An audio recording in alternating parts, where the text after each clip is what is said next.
गत सरकार रंग चेंज कले एवं फटो चेंज कले एबेकार सरकार मध्य से कथा को आपणई निजे कौन योजना नक जो योजना को पूर्वर सरकार माने सब करथिले तार केवल नाम प्रिंट कर फटो प्रिंट कर बाहा बनाऊँ निजको गर्वित करुँच आमे जड़े आदिवासी संप्रदाय लोक को मुख्यमंत्री करूँ जड़े आदिवासी संप्रदाय भारत राष्ट्रपति महा उच्च पदवी बसईचु आम धन्यवाद दौचु आदिवासी प्रति सचेतनता रही किंतु दुख प्रकाश करुचु जे केवल कथार सी कहते प्रचार प्रसार लगे किंतु प्रकृत आदिवासी प्रति से सचेतन नहांती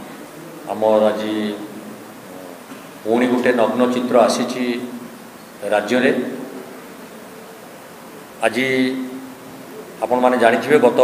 22/10/2025 रे एक संवादपत्र आम जानलु तथ्य जे जाजपुर जिला सुकिंदा ब्लॉक रो रासोल पंचायत 10 नंबर वार्ड रो मल्लार साई रे ऋषा मांकिड़िया जो कि जनजातिर जड़े मांकिड़िया जातिर जड़े सदस्य सी वयस्क वृद्धांकर अनाहार रे मृत्यु घटी जोटा कि सरकार ऊपर पुणी प्रश्नवाची आसी राज्य में सरकार पुणी अनाहार मृत्यु व्यवस्था आरंभ कर विकासर वार्ता बांटुवा सरकार विकासर कथा कहूवा सरकार गोटे मौलिक अधिकार जोटा कि 2013 मसीह आपण मैंने जानी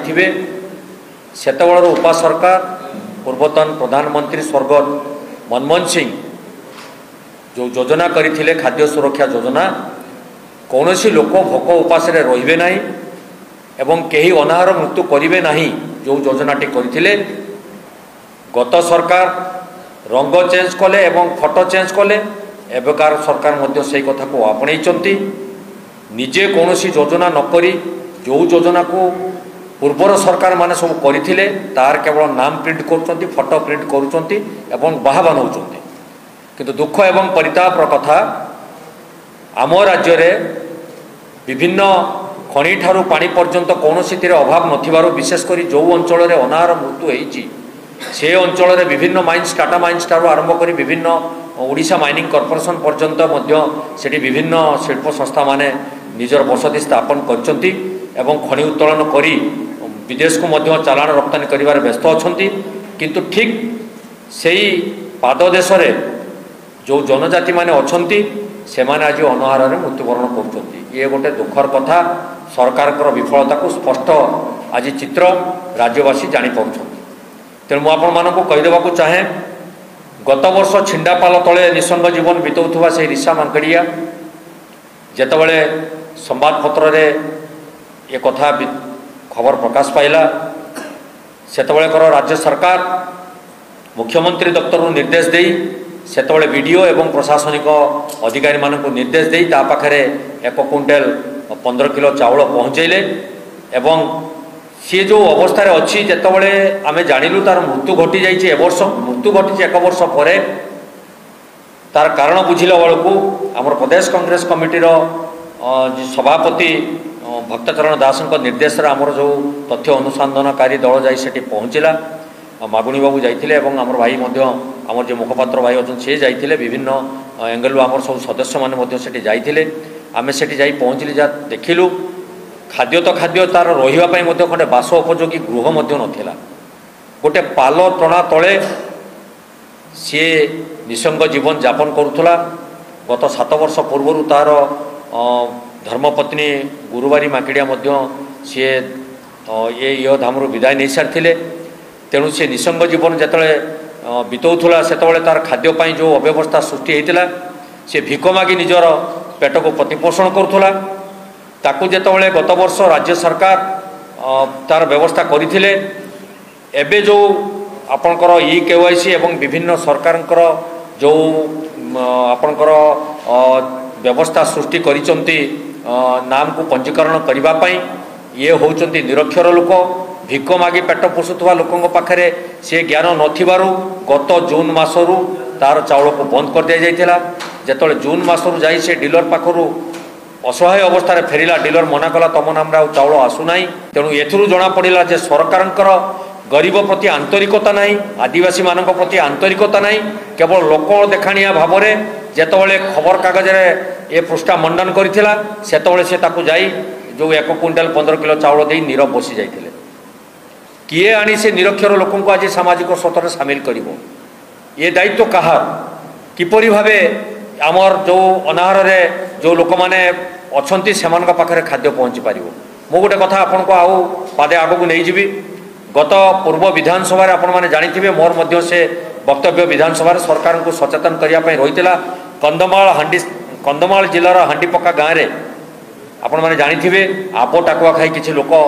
ଜୀବନ ଅତିବାହିତ କରୁଥିଲେ। ସେ କଥା ମଧ୍ୟ ତଥ୍ୟ ଲୋକଲୋଚନକୁ ଆସିଥିଲା। ଯେତେବେଳେ ସରକାରଙ୍କୁ ଏକଥା ପଚରାଗଲା ସରକାର ତାର ଉତ୍ତର ସଠିକ ଉତ୍ତର ନ ଦେଇ ତାଙ୍କ ଦୋଷକୁ ଲୁଚାଇବାକୁ ଯାଇ ସେ କହିଲେ ଆମ୍ବ ଟାକୁଆ ହେଉଛି ଆଦିବାସୀମାନଙ୍କର ପାରମ୍ପରିକ ଖାଦ୍ୟ। ଏବଂ ସେ କଥାକୁ ମଧ୍ୟ ଆମେ ডিবেটକୁ ଆଣିଥିଲୁ ଏବଂ ସେ କଥାକୁ ଆମେ ସରକାରଙ୍କୁ କହିଥିଲୁ ଯଦି ସେଟାକୁ ଆପଣ ପାରମ୍ପରିକ ଖାଦ୍ୟ ବୋଲି ଘୋଷଣା କରୁଛନ୍ତି ବିଧାନସଭାରେ ପବିତ୍ର ଗୃହରେ ଏକଥା ମିଛ କଥା ଆପଣ କହୁଛନ୍ତି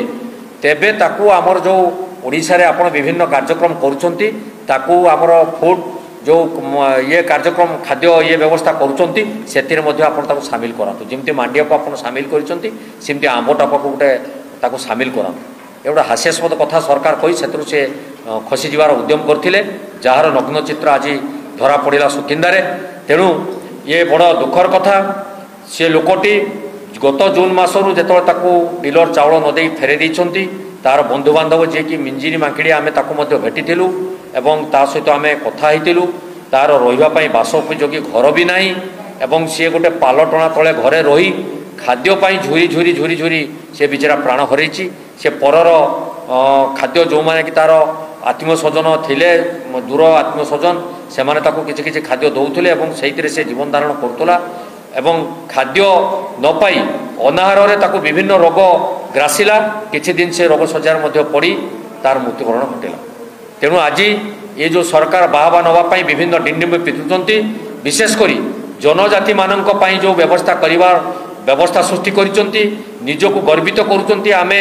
ଜଣେ ଆଦିବାସୀ ସମ୍ପ୍ରଦାୟର ଲୋକକୁ ମୁଖ୍ୟମନ୍ତ୍ରୀ କରିଛୁ, ଜଣେ ଆଦିବାସୀ ସମ୍ପ୍ରଦାୟର ଭାରତର ରାଷ୍ଟ୍ରପତିର ମହା ଉଚ୍ଚ ପଦବୀରେ ବସେଇଛୁ। ଆମେ ତାଙ୍କୁ ଧନ୍ୟବାଦ ଦେଉଛୁ। ଆଦିବାସୀଙ୍କ ପ୍ରତି ତାଙ୍କର ସଚେତନତା ରହିଛି କିନ୍ତୁ ଦୁଃଖ ପ୍ରକାଶ କରୁଛୁ ଯେ କେବଳ କଥାରେ ସେ କହୁଛନ୍ତି ପ୍ରଚାର ପ୍ରସାରରେ ଲଗେଇଛନ୍ତି କିନ୍ତୁ ପ୍ରକୃତରେ ଆଦିବାସୀଙ୍କ ପ୍ରତି ସେ ସଚେତନ ନାହାନ୍ତି। ଯାହାର ନିଚ୍ଛକ ନମୁନା ହେଉଛି ଆପଣଙ୍କର ଏଇ ଯେଉଁ ଅନାହାର ମୃତ୍ୟୁ ଯେଉଁ ରିସା ମାଙ୍କିଡ଼ିଆ ଆଜି ମୃତ୍ୟୁବରଣ କରିଛି। ଆମେ ବି ଶୁଣୁଥିଲୁ ବିଗତ କିଛି ଦିନ ପୂର୍ବରୁ ସେଠି ସୁରନ୍ଦିରା ମାଙ୍କିଡ଼ିଆ ବୋଲି ଜଣେ ଭିକ ମାଗି ନିଜ ଜୀବନ ଅତିବାହିତ କରୁଥିଲେ ସିଏ ମଧ୍ୟ ଅନାହାରରେ ମୃତ୍ୟୁବରଣ କରିବାର ନଜିର ମଧ୍ୟ ରହିଛି। ତେଣୁ ଆଜି ଆମେ ଆପଣମାନଙ୍କ ଜରିଆରେ ଏ ବାର୍ତ୍ତାକୁ ଆମେ ପ୍ରଦାନ କରୁଛୁ ଯେ ରାଜ୍ୟ ସରକାର ଆଦିବାସୀମାନଙ୍କ ପାଇଁ ବିଭିନ୍ନ ଯୋଜନା କରୁଛନ୍ତି କି ସେ ଯୋଜନା ସଫଳ ହେଇନାହିଁ ଏବଂ ସେ ଯୋଜନା କେଉଁଠି ଅଟକିକି ରହିଛି ତାର ବର୍ତ୍ତମାନ ମନ୍ଥନ ହେବାର ଆବଶ୍ୟକତା ରହିଛି। ସରକାର ଲୋକଲୋଚନକୁ ତାର ତଥ୍ୟ ପ୍ରଦାନ କରିବାର ଅଛି। ଏ କଥାକୁ ହାଲକା ଭାବେ ନେଇ ଆଦିବାସୀମାନଙ୍କ ଜୀବନ ସହିତ ଖେଳ ଖେଳିଲେ ଚଳିବ ନାହିଁ। ଆଜି ମଧ୍ୟ ବିଭିନ୍ନ ଆଳ ଦେଖେଇ ଯେଉଁମାନେ ପଛୁଆ ବର୍ଗର ଲୋକ ଅଛନ୍ତି ତାଙ୍କର ରେସନ କାର୍ଡ଼କୁ ମଧ୍ୟ କାଟିଦେବାର ନଜିର ରହିଛି। UKSC ଠାରୁ ଆରମ୍ଭ କରି ବିଭିନ୍ନ ଆଳ କରୁଛନ୍ତି ବିଭିନ୍ନ ନୀତି ନିୟମ କରୁଛନ୍ତି। ଯେଉଁ ନୀତି ନିୟମ ସରକାର କରୁଛନ୍ତି ଗୋଟେ ଦିନ ପରେ ଦେଖିବେ ଆପଣ ପୁଣି ସେ ନୀତି ନିୟମର ପରିବର୍ତ୍ତନ କରାଯାଉଛି। ତେଣୁ ଏ ଦୁଃଖର କଥା ଏବଂ ସମ୍ବେଦନଶୀଳ ଘଟଣା। ଆମେ ମଧ୍ୟ ସେ ଗାଁକୁ ଯାଇଥିଲୁ ସେଠି ତଥ୍ୟ ଅନୁସନ୍ଧାନ କରି ଯାହା ଜାଣିଲୁ